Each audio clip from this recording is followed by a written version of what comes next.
Baik, Assalamualaikum warahmatullahi wabarakatuh. Perkenalkan, nama saya Alifia Rida Salsyabila. Berdirinya saya di sini untuk menyelesaikan tugas akhir saya di mata kuliah Keselamatan dan Kesehatan Kerja. Di sini saya akan mereview chapter yang telah saya buat sebelumnya, yaitu dengan judul penyakit yang timbul akibat kerja pada bidang informatika. Jadi kali ini di sini saya akan membahas penyakit-penyakit apa saja yang timbul akibat pekerjaan di bidang informatika. Langsung saja kita mulai. Nah, di sini kita masuk di pembahasan penyakit pada pekerja di bidang informatika, yaitu selama ini paradigma tentang keselamatan dan kesehatan dunia kerja itu hanya terpancang pada aktivitas pekerjaan di luar ruangan atau pekerjaan yang melibatkan aktivitas fisik secara langsung di lapangan. Nah, hal ini menjadi sebuah kontradiksi jika dibandingkan dengan pekerja yang tidak melakukan pekerjaannya di lapangan dan hanya melibatkan aktivitas kerja di dalam ruangan. Salah satu contohnya itu adalah profesi para penggerak IT. Profesi yang bergerak di bidang IT sendiri itu sepertinya memang tidak menerima dampak kecelakaan atau keselamatan kerja yang langsung, namun setelah ditilik secara lebih mendalam, berbagai profesi IT juga menanggung ancaman resiko kesehatan yang tidak terlihat atau invisible risk. Komputer juga sudah menjadi bagian yang tidak dapat dipisahkan lagi dari kehidupan warga modern. Penggunaan komputer selama berjam-jam tidak lagi terbatas pada kantor. Dan di sini ancaman resiko yang dapat diterima para pekerja profesi IT ini seperti gangguan penglihatan, gangguan sendi, sakit kepala, dan juga berbagai keluhan kesehatan yang lainnya. Masalah-masalah kesehatan tersebut muncul karena seorang pekerja yang memiliki profesi di bidang IT tentu akan selalu berhubungan dengan perangkat komputer yang terhubung dengan arus listrik dan bisa memancarkan radiasi. Ada juga kesalahan terkait posisi duduk pekerja dalam menggunakan komputer. Itu akan menimbulkan dampak negatif bagi kesehatan para pekerja tersebut. Nah, langsung saja kita masuk di jenis-jenis penyakitnya. Di sini ada beberapa jenis penyakit. Yang pertama adalah penyakit Computer Vision Syndrome. Computer Vision Syndrome sendiri atau CVS menurut American Optometric Association sebagai masalah mata majemuk yang berkaitan dengan pekerjaan jarak dekat yang dialami seseorang selagi atau berhubungan dengan penggunaan komputer. Biasanya itu penyebabnya karena orang-orang kurang berkedip ketika bekerja dengan komputer, sedangkan berkedip itu penting untuk menjaga mata tetap lembab dan rileks. Kurang berkedip menyebabkan penguapan air mata berlebihan dan mata menjadi kering. Nah, itu. Gejala CVS sendiri dikelompokkan menjadi 4 kelompok mayor. Yang pertama itu adalah astenopi. Di dalam astenopi ini adalah ada mata tegang, mata lelah, dan mata perih. Terus yang kedua ada gejala yang berhubungan dengan permukaan bola mata seperti mata kering, mata berair, iritasi, dan masalah penggunaan kontak lens. Yang ketiga itu ada penglihatan. Di dalam penglihatan sendiri di sini ada beberapa penyakit yaitu penglihatan kabur, lambat dalam merubah fokus, penglihatan ganda, dan presbiopi. Dan yang terakhir itu adalah ekstrakokular atau nyeri leher, nyeri punggung, dan nyeri bahu. Di penyakit kedua adalah stres dan gangguan kesejahteraan mental.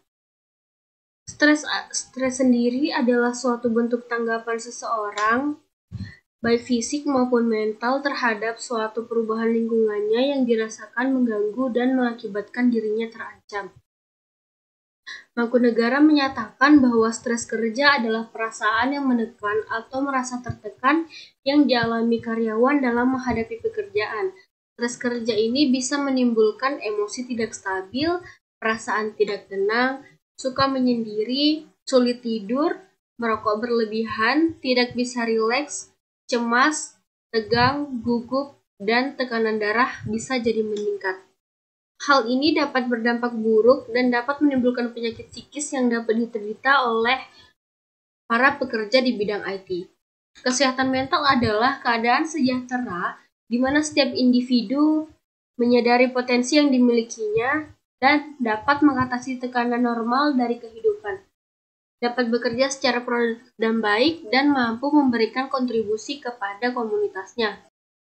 Penyakit yang ketiga adalah carpal tunnel syndrome.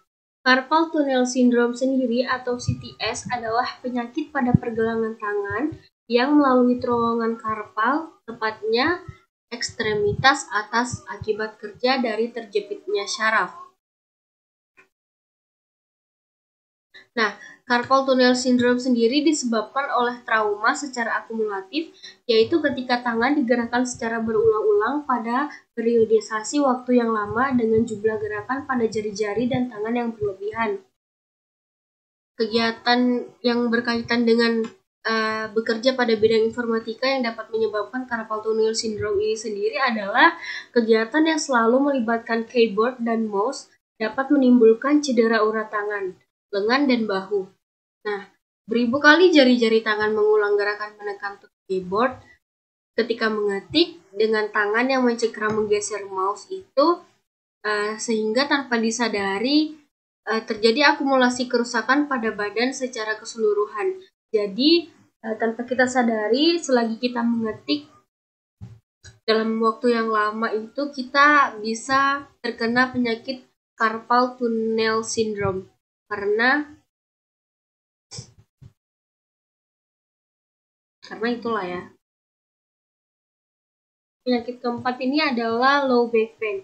Low back pain sendiri atau nyeri punggung adalah suatu kondisium yang menyakitkan yang mempengaruhi bagian bawah tulang belakang yang disebabkan oleh cedera otot atau ligamen.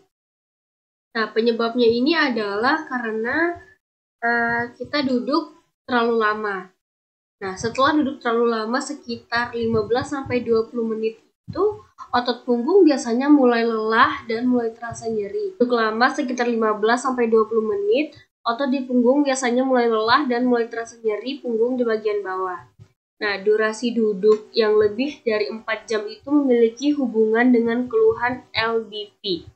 Dan ketika seseorang dengan pekerjaan yang membutuhkan waktu lama untuk duduk dengan sikap duduk yang tidak ergonomis akan menyebabkan otot punggung akan mengalami ketegangan dan mampu merusak jaringan lunak di sekitarnya. Yang terakhir adalah nyeri kepala. Timbul apabila pada bagian pekan nyeri di kepala terangsang. Sumber gangguan biasanya dari dalam kepala dan bisa juga dari luar.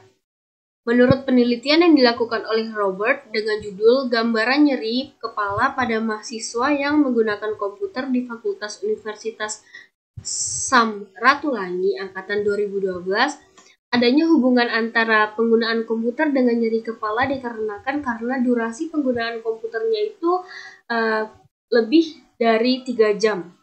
Dan didapati 44 mahasiswa atau 88% pengguna komputer mengalami nyeri kepala ketika atau sesaat setelah menggunakan komputer. Jadi, kira-kira itu dia penyakit-penyakit yang timbul akibat kerja pada bidang informatika yang dapat saya sampaikan. Kurang dan lebihnya mohon dimaafkan karena saya adalah manusia yang tidak luput dari dosa.